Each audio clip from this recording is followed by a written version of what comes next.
दोस्तों आज हम यहाँ पर हाइट एंड डिस्टेंस के सारे फार्मूला और उसके कॉन्सेप्ट को जानेंगे। एंगल ऑफ एलिवेशन का मतलब होता है ऊपर की ओर उठना और एंगल ऑफ डिप्रेशन का मतलब होता है नीचे की ओर।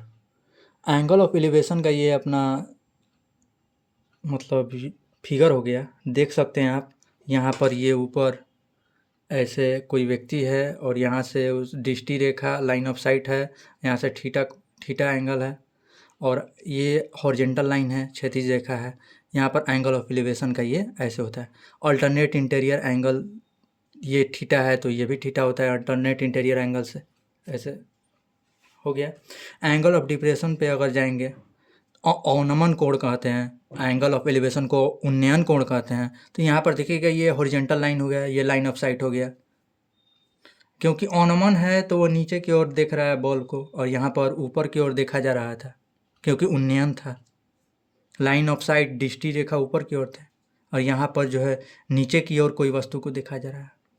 अब देखिए लाइन ऑफ साइट दृष्टि रेखा या विजन कह सकते हैं। तो यहाँ पर एक राइट एंगल ट्रायंगल में यहाँ पर वस्तु हो गया, ऑब्जेक्ट हो गया हमारा, ए बी सी हो गया। तो ए सी जो है हमारा क्या है, लाइन ऑफ विजन हो गया।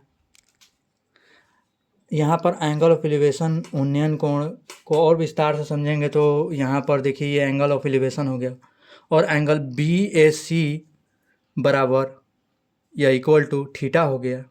यानी हम कह सकते हैं एंगल बी ए सी को एंगल ए भी बोला जा सकता है। तो एंगल ए का मान हमारा क्या है, थीटा। ए बी बराबर जो है हमारा एंगल ऑफ एलिवेशन हो गया। एंगल ऑफ डिप्रेशन में अगर फिगर बनाने जाएंगे तो ये हमारा डायग्राम हो गया और एंगल बी ए डी बराबर थीटा हो गया।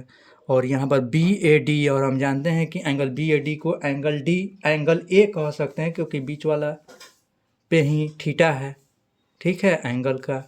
तो एंगल ए बराबर थीटा भी वो कह सकते हैं। एंगल ऑफ डिप्रेशन हो गया ये हमारा। और यहाँ पर वस्तु उन्नयन कोण एवं अवनमन कोण के बीच संबंध को देखेंगे तो देखिए इसका फिगर ऐसे होता है।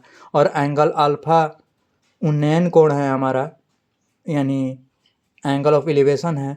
और एंगल जो बीटा जो है हमारा, वो हमारा अवनमन कोण एंगल ऑफ डिप्रेशन हो गया।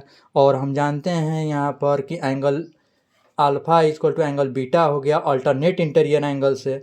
जेड बन रहा है और अल्टरनेट इंटीरियर एंगल से देख रहे हैं, यहाँ पर जेड बन रहा है, अल्टरनेट इंटीरियर एंगल से हो गया बराबर एंगल अल्फा बराबर एंगल बीटा हो गया। तो उन्नयन कोण इक्वल टू अवनमन कोण हो जाएगा। यानी एंगल ऑफ एलिवेशन जो है, उन्नयन को एलिवेशन कहते हैं, एंगल ऑफ एलिवेशन जो है एंगल ऑफ डिप्रेशन के इक्वल टू हो जाएगा अल्टरनेट इंटीरियर एंगल से। तो अगर एंगल बी जो है 45 डिग्री है तो अगर एंगल अल्फा जो है 45 डिग्री है तो एंगल बीटा भी 45 डिग्री होगा। थैंक्स।